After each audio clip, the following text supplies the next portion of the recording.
Olá, sejam bem-vindos todos ao canal Antropohistória e Colonialismo.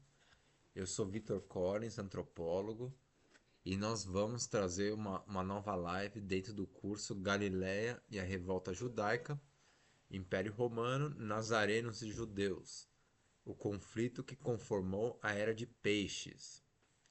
Bom, então, esse é um estudo de um assunto que é, claro, demasiado estudado, né? E com muitos autores, porém,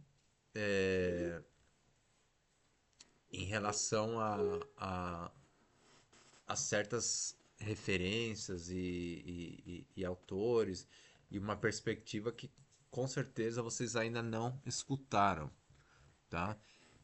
Claro, eu vou trazendo esses autores ao longo do curso, muitos deles não estão traduzidos para o português, então vocês teriam que estudar em inglês, né? E o que a gente está fazendo é basicamente relacionar a, a Bíblia Latina, tá? Sem estar fixado nela, porque a gente trabalha também com vários autores judaicos e da pesquisa alternativa, que vão muito além da Bíblia Latina, e os autores judaicos vão pegar vários textos apócrifos, a biblioteca de Nag Hammadi, autores da Síria, como Moisés de Corene, ou a doutrina de Addai. Então, é uma variedade muito rica aí de referências, tá? E o que a gente está fazendo é justamente voltando a relacionar a Bíblia Latina tanto com a Guerra na Galileia, que é o contexto de onde ela foi escrita, tá? Como decodificando as escrituras para perceber a astroteologia que ali está oculta, tá? Porque a base da Bíblia é, de fato, a astroteologia escrita numa linguagem metafórica e codificada, né? E esse é um dos centros do trabalho de São Paulo como alter ego do historiador judaico Saulo Joséfo, ou como se diz, né, Flávio Joséfo, tá? Então a gente diz Saulo Joséfo porque, de acordo com o autor Ralph Ellis, nós consideramos que Saulo, Flávio Joséfo e São Paulo, e indo até além disso, são uma só e a mesma pessoa, né? Portanto, nós estamos desvendando toda a manipulação feita pelo Império Romano, desfazendo o controle conformado pelo inimigo, que foi dissociar a Bíblia da guerra na Galileia, tá? E, ao mesmo tempo, decodificando e trazendo vários mistérios que estão ocultos nas escrituras em relação a não só a guerra, claro, mas em relação a toda a manipulação que Roma fez ao produzir essas escrituras, tá? Então, essa é uma história contada numa abordagem que certamente vocês ainda não ouviram. E por isso, fiquem conosco, fiquem com o canal até o final do nosso curso. Divulguem aí para todos os seus amigos interessados, tá? E subscrevam e deixem um joia para nós, tá? Bom, essa live chama Astrologia e Imperialismo sob Peixes, Uso e Negação da Verdade.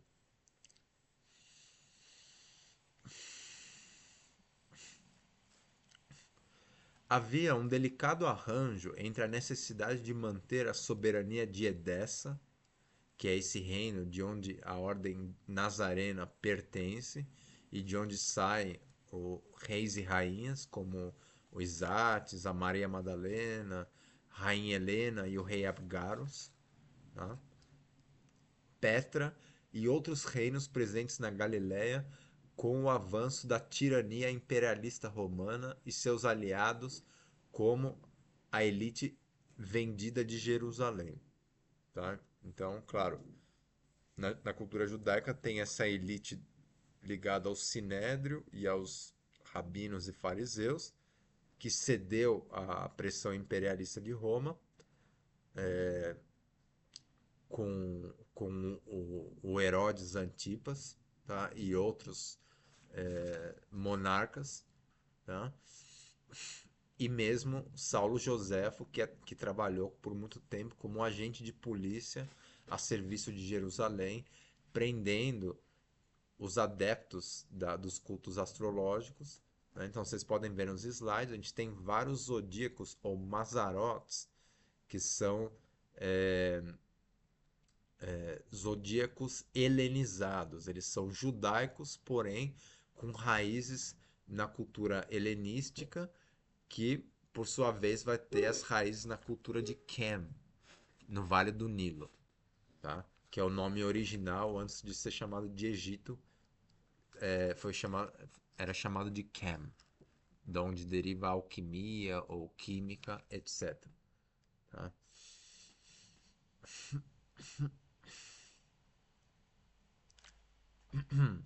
Bom, então, como eu disse, havia um delicado arranjo entre a necessidade de manter a soberania desses reinos, que já estavam lá há muito tempo, com o avanço da agenda imperialista.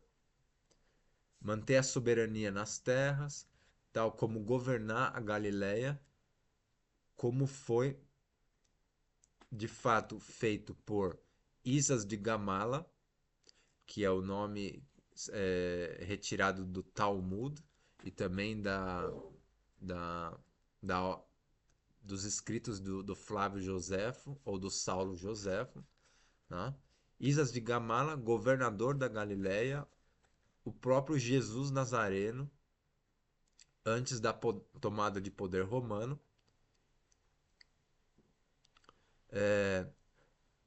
onde dependia-se em afirmar a sua cultura, agenda e preservar tanto a lei, no caso a Torá, como o messianismo judaico em meio a uma atmosfera revolucionária.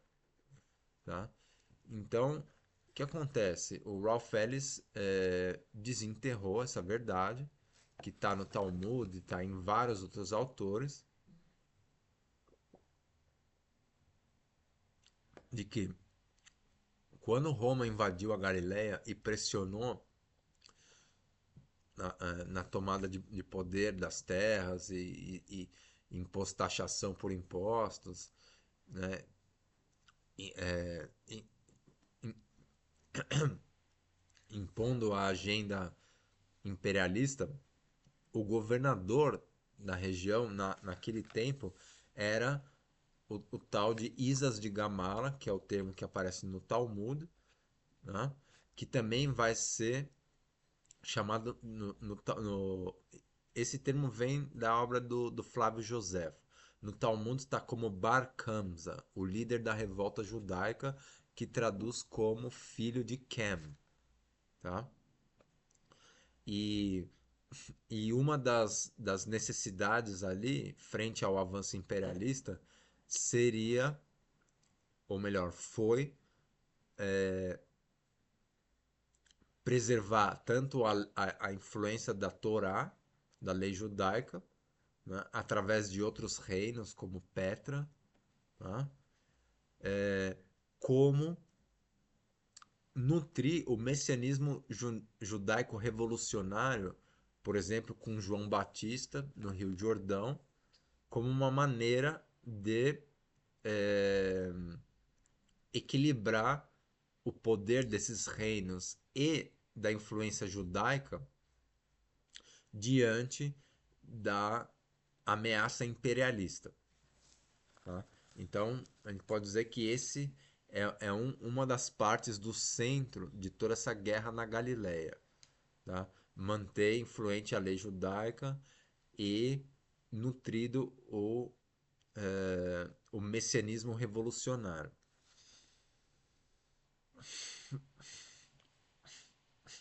Essa inflamação revolucionária se dava por conta da emergência na definição de qual cultura seria soberana sobre o mês recém-inaugurado de peixes. Tá? Então, isso no ano Domini 50, 60, mais ou menos. Tá? Que é o contexto relacionado às escrituras latinas. Claro, Roma vai manipular isso e vai impor o que o Ralph Ellis chamou do abismo cronológico. Eles vão recuar a, o elo das escrituras para o ano zero do mês de peixes, para cortar qualquer vínculo com essa guerra e pretender que que a Bíblia está estritamente relacionada com o nascimento é, do Messias cristão latino, né, que coincide com o ano zero do mês de peixes. Então essa é uma das ficções manipuladas que Roma colocou. Tá? Então haviam duas culturas que poderiam ter tomado o poder diante dessa guerra no recém-inaugurado mês de peixes. Uma seria essa cultura imperialista corporativa, com o culto ao demiurgo à frente, tá? Já que o cristianismo romano nada mais é do que um passo seguinte do Império Romano, que vai colocar adiante o culto a Júpiter Capitolino Zeus. Aí, quando vocês pesquisarem e estudarem, vocês vão perceber que termos como Deus, Zeus, Júpiter, o, o culto solar egípcio Aton, ou o termo gnóstico Yaldabaoth, eles são todos referentes a um e mesmo culto ao demiurgo, tá?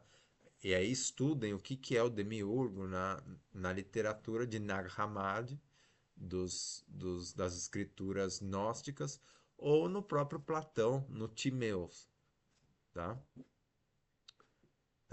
Mas, enfim, eu já defino Demiurgo como essa deidade que se proclamou única e exclusiva e que nada mais é do que um predador tirânico, tá?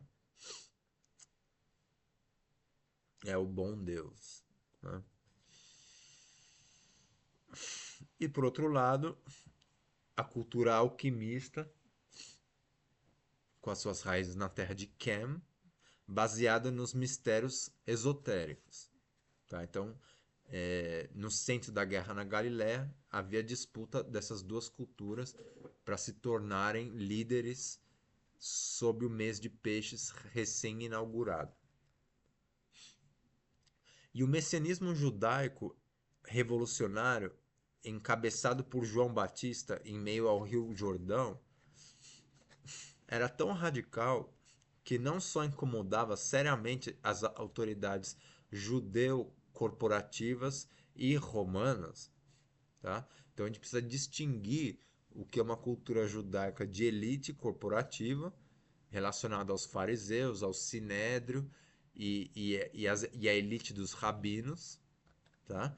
Que justamente aceitou a influência romana com acolhendo e apontando esses tiranos como Herodes Antipas, em relação a uma cultura judaica baseada em astrologia e alquimia, como a Ordem Nazarena, que são radicalmente diferentes. E vocês podem observar aí que o slide de entrada da live é justamente o que foi encontrado em Ramat Tiverias pelos arqueólogos e foi relacionado pelo Ralph Ellis como sendo pertencido à própria Ordem Nazarena. Tá? Então teve os seus cuidados pelo próprio chefe da Ordem Nazarena, o rei Isates ou o Cristo Rei Nazareno. Tá?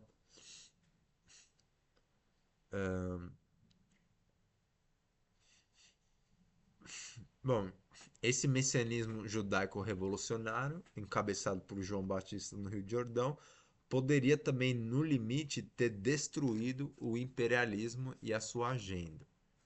Tá? Então a situação era extremamente intensa e a gente pode dizer vulcanicamente quente, calorosa. Tá?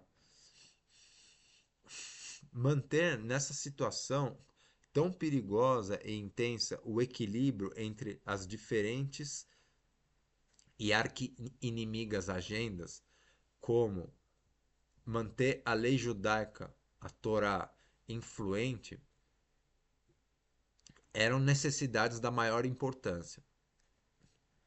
Sabemos que isso não aconteceu, pois o próprio agente a Jerusalém, o agente de polícia na Galileia naquele tempo, Saulo Joséfo, tá?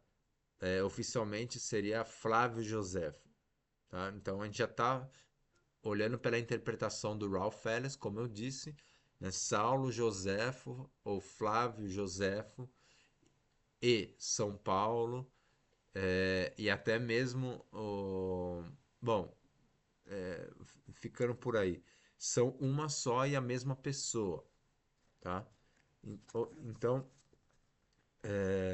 o próprio agente a Jerusalém, Saulo Joséfo, rompeu com esse equilíbrio e a própria influência da lei judaica, declarando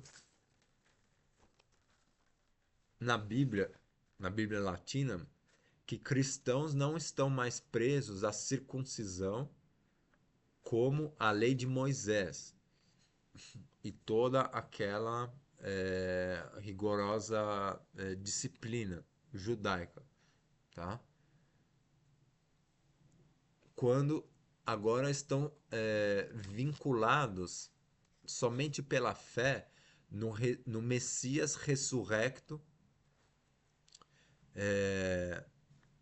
após ter sido crucificado e ter pago na cruz com seu sangue pelos crimes da humanidade ou pelos pecados da humanidade. Tá? Então, essa é a inovação que o Saulo do Joséfo traz em relação à lei judaica em direção ao cristianismo latino, tá? E lembrando que o Saulo Joséfo foi um filósofo judeu do maior refinamento possível, com uma educação muito, muito ampla e muito profunda. Eu já comentei em outra live, né? Ele era versado em toda a literatura judaica, na Torá, no Zohar, na Septuaginta, como também no gnosticismo egipto-judaico-grego, né? Que é essa cultura judaica grega de Alexandria, certo? E ao mesmo tempo cidadão romano, como é dito no Ato dos Apóstolos, que São Paulo era cidadão romano, né? Tanto que quando ele foi interrogado pelas autoridades, ele não foi preso por conta dessa cidadania. Então,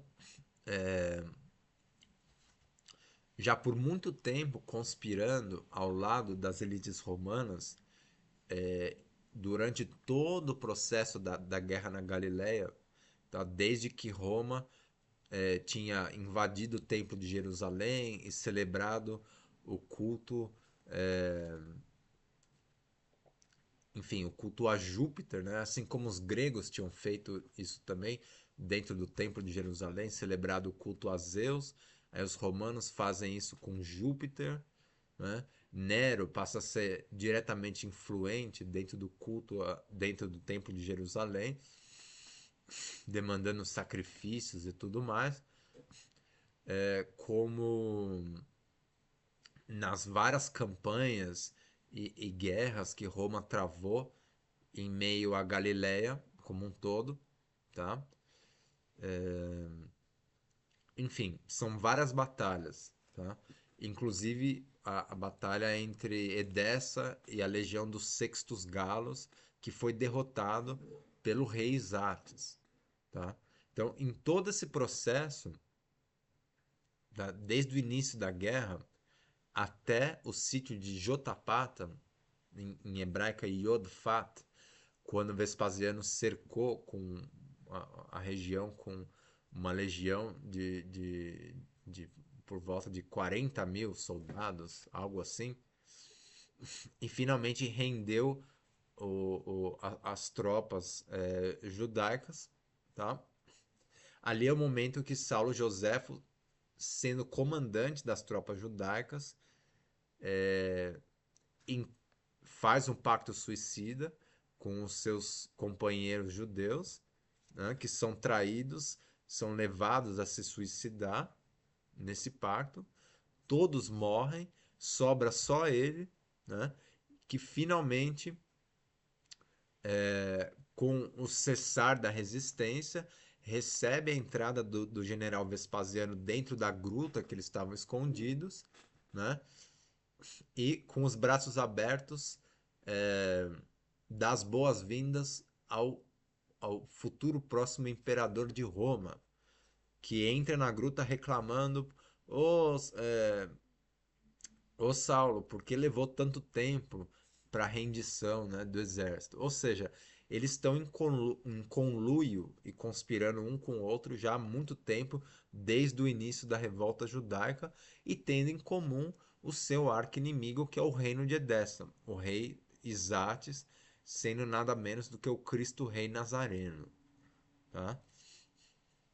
Bom, aí depois dessa traição, Saulo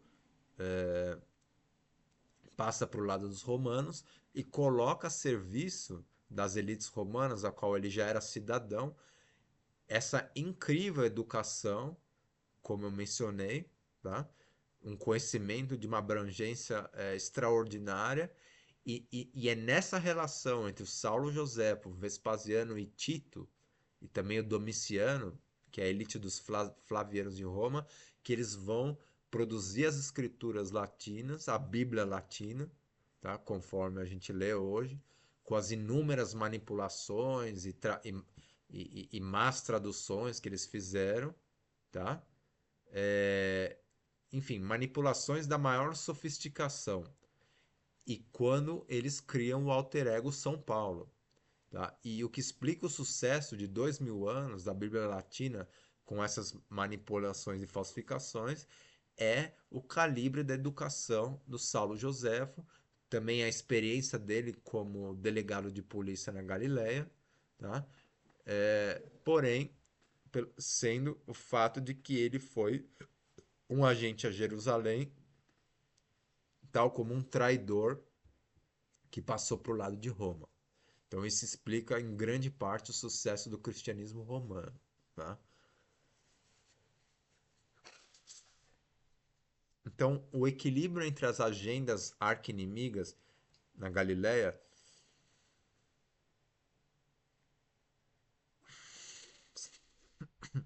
seria rompido, já que em meio à guerra, ambos os lados e suas específicas intenções, onde temos de um lado Herodes Antipas, que é esse tirano apontado por Roma, a serviço de Jerusalém, que divorciou da filha do rei de Petra, Phasaelis, sendo que Petra era um reino aliado com Edessa. E esse divórcio atraiu confronto militar entre Jerusalém e Roma com Petra e Edessa. Tá? E do outro lado, Edessa, através do rei Isates, provocou um confronto com Roma no tempo que Nero era o chefe do Templo de Jerusalém, quando Isates oferece um novilho imperfeito para sacrifício no templo, que está exposto no mosaico Hucoc, tá? Ele foi exposto aí em uma outra live, mas é só vocês procurarem, é um mosaico lindíssimo, mostra o rei Isates, ou como no Talmud, Bar Kamsa, oferecendo um novilho imperfeito para desestabilizar a autoridade do Nero, já que um animal imperfeito provocaria o ego, vamos dizer assim, do imperador, tá? E tornaria instável a sua autoridade, o que poderia provocar uma reação pela guerra. E essa era a intenção do rei Zates, tá? Então a gente pode ver aí, né, que os dois lados dessas agendas arqui-inimigas, tanto o imperialismo com Jerusalém, eu digo as elites judaicas corporativas, tá?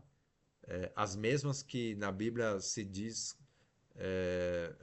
a respeito quando Jesus entra no templo e revira as mesas, né? Porque tinham feito do templo de Yahweh um grande mercado, tá? Então essas são as elites corporativas. Ao lado de Roma, versus a agenda dos reinos que ali estavam antes do imperialismo tomar a Galileia, tá? Então Petra, Edessa, Síria, Armênia, Pártia e etc. Esses reinos milenares. Então, ambos os lados nessas agendas arqui-inimigas, na realidade, estavam buscando um jeito e uma estratégia de provocar a guerra, porque a grande questão era, claro, qual cultura imperialista ou vamos chamar de alquimista, tá? Seria soberana diante daquelas terras e qual das duas culturas, dos dois tipos de cultura, lideraria a civilização sob o mês de Peixes, que era recém-inaugurado. Então, essas eram as duas questões da maior importância naquele momento. E os dois lados, né, essas duas agendas arqui-inimigas, estavam procurando, através de diferentes estratégias, provocar uma situação de guerra e confronto direto. Tá? Portanto, já adianto, o Jesus da Bíblia Latina, do dê a outra face e dê a César o que é de César, é nada mais do que uma propaganda pró-romana escrita pelos Flavianos, depois que eles tomaram o poder na Galileia. Tá? Que eles inventaram esse Messias pacifista, que na verdade é o Messias da Pax Romana. Tá? E Pax Romana, a gente sabe, nada mais é do que o controle policial do território. Tá? Não muito diferente do que se faz hoje com é, essa tal de lei patriótica no pós 11 de setembro. É o mesmo tipo de mentalidade. Tá? Estamos em paz, contanto que tudo esteja vigiado e armado até os dentes em toda parte, e todos pagando imposto e sendo enganados. Né? Portanto, os arqui-inimigos na Guerra da Galileia, com suas agendas e estratégias diferentes, provocaram o estopim para a revolta intencionalmente e certamente queriam a guerra.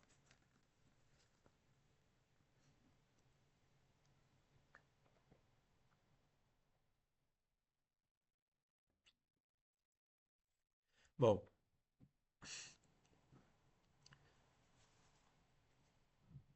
com a tomada de poder da agenda imperialista, algumas medidas foram tomadas. O saque territorial por Roma do Templo de Jerusalém, roubando a menora, que é aquele candelabro judaico, feito de ouro maciço e doado pela rainha Helena de Edessa, que a gente cobriu numa live anterior, a mãe do rei Zates, foi confiscada, tá? E vocês podem ver ela no monumento de Tito, quando os romanos finalmente tomam o poder na Galileia, né? Eles cunham na moeda o termo Judéia capta, Judéia capturada por Roma, tá? E no monumento à tomada de poder na Galileia tem lá os soldados de Tito carregando a menorá judaica, que era um símbolo da glória da cultura judaica, financiada pelo reino de Edessa, pela rainha Helena, né? Que basicamente é, trazia a presença do poder da ordem nazarena e, portanto, dos arqui-inimigos de Roma, tá? Do exército do reino de Edessa. Tá? Então eles roubaram essa candelabra, venderam, era de ouro maciça, para construir o Coliseu Romano. Tá? Vejam como funciona a história aí. Né? Como também roubaram muitos tesouros literários do Templo de Jerusalém. Vários foram parar na mão do Saulo Joséfo, já a serviço da elite romana, tá? Já como São Paulo. Tá? E isso explica o grande sucesso da fraude na manipulação das escrituras bíblicas e todas enfim, todos os tipos de manipulações que essas elites conseguiram, e depois os 2000 anos do domínio teológico dos padres da igreja, né? Enfim, toda essa incrível corrupção do cristianismo romano que deriva da tomada de poder em Alexandria pelos Césares romanos, que também queimaram a biblioteca e confiscaram um monte de tesouros, de papiros, como da tomada do Templo de Jerusalém na Galiléia, com a queimada do templo e a confiscada de um monte de tesouros literários, tá? Vários deles parando na mão dessa elite flaviana que criou o apóstolo São Paulo. Então isso explica quase que totalmente o sucesso do cristianismo romano sob a era de Peixes, com seu culto a Júpiter Capitolino Zeus, ou em latim, Deus. Tá?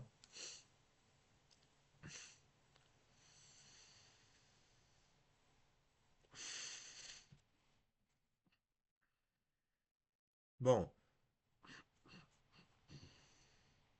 então os romanos também enviaram, após a tomada de poder no Templo de Jerusalém e o sítio de Jotapata, uma enorme população judaica para morrer no Coliseu. Tá? Como também houve a tomada de poder da cultura judaica por Roma através de um rabino conhecido como Yohanan ben Zakkai, tá? Que o autor Ralph Ellis também equaciona como Saulo Josefa, um outro alter ego do Saulo Josefa. Por quê?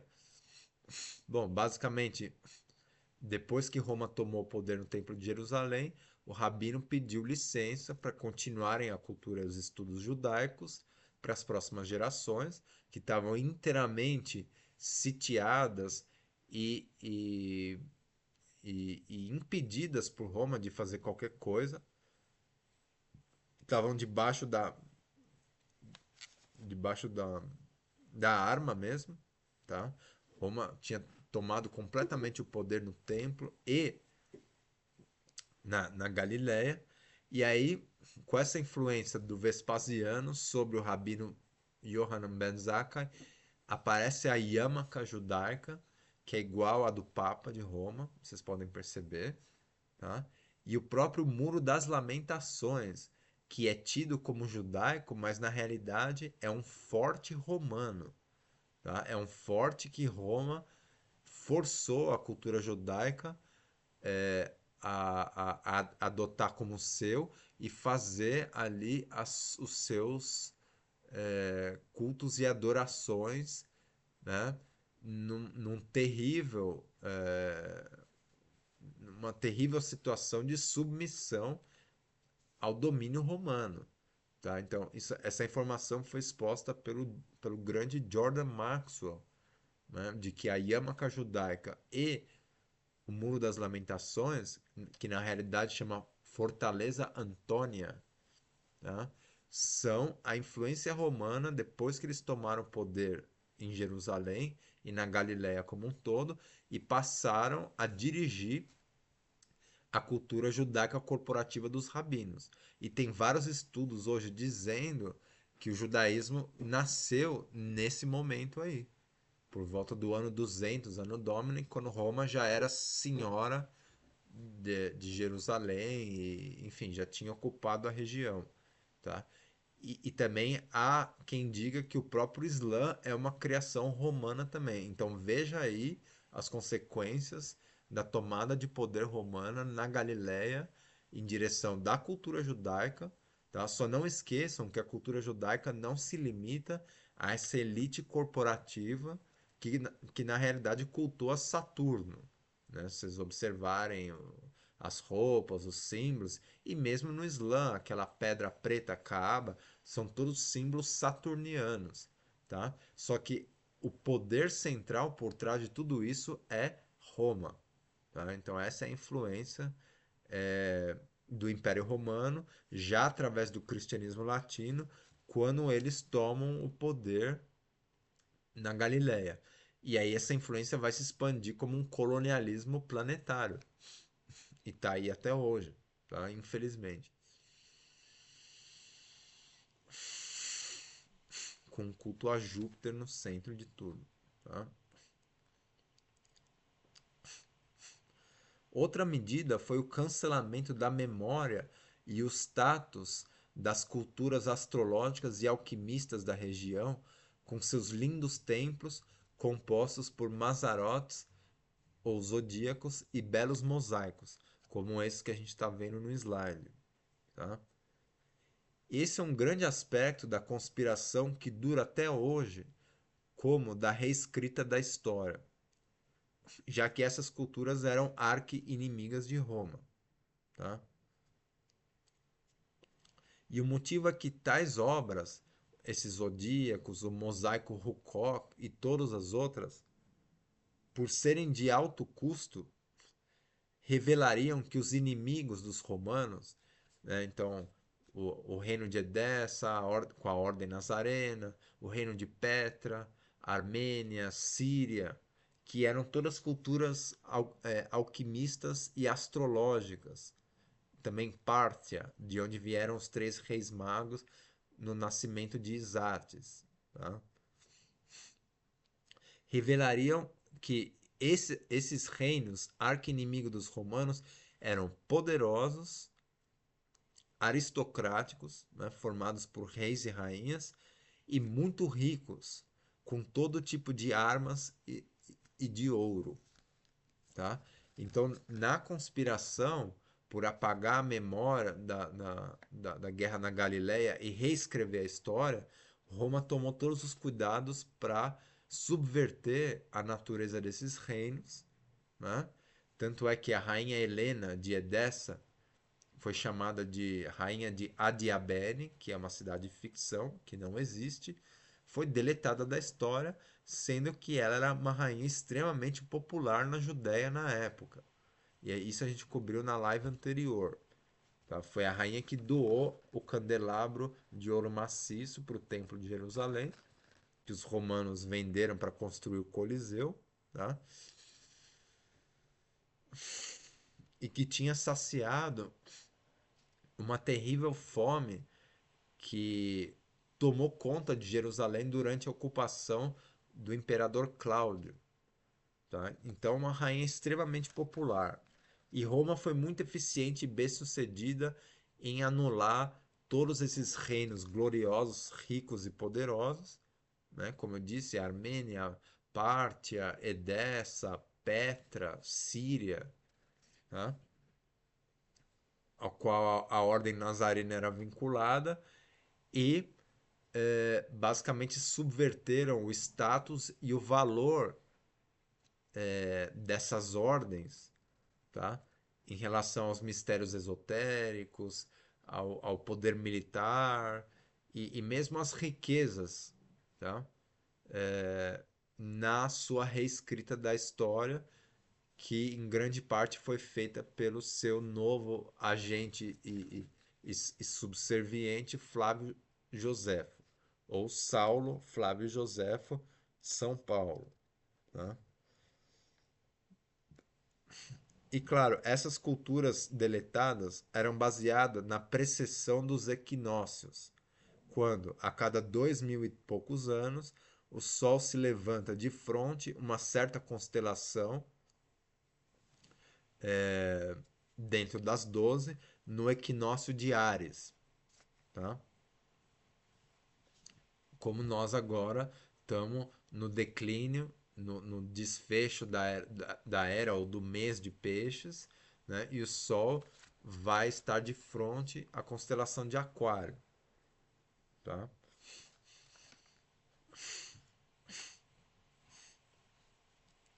Por isso, o zodíaco Mazarote de Ramat Tivirias, que é esse que a gente vê aí no slide, tinha Helios ou Hélios, deidade solar helenística com influência quemita, tá, do Vale do Nilo, apontando para peixes. Podem ver aí o polegar de Helios, está apontando para peixes, tá? De Áries para peixes, né? E então esse é um dos exemplos de que essas lindas obras, zodíacos e mosaicos, eram feitas por culturas baseadas na precisão dos equinócios, tá? Então, fundamentalmente astrológicas e alquimistas, né? E como também arqui-inimigas de Roma. No entanto, por conta da pressão da agenda imperialista e a natural queda da consciência espiritual, já em meio à Era de Ferro, com a pressão do culto ao demiurgo, então o que acontece? O nosso Sol, o nosso sistema solar é binário, o nosso Sol é uma cria da estrela Sirius, tá? Na Era de Ouro, o nosso Sol está na maior proximidade com Sirius. Então, o fluxo da luz cristalina entre os Sirius e o nosso Sol é total. Por isso, nós vamos ter a Era de Ouro, onde a consciência crística espiritual está no auge. Na Era de Ferro é o contrário, é onde há a maior distância entre o nosso Sol e Sirius, que era o caso ali no, na inauguração do mês de Peixes. Já tinha uma distância enorme entre Sirius e o nosso Sol, e é por isso que uma modalidade imperialista corporativa que colocou no centro o culto ao demiurgo, que é essa deidade predatória e tirânica, tomou o poder e basicamente decidiu que rumo o mundo inteiro tomaria, com o imperialismo e colonialismo. Tá? A explicação básica para isso é a distância entre Sirius e o nosso Sol. Tá? E é por isso que a cultura alquimista e a dos mistérios não tomou poder em peixes, não venceu. Tá?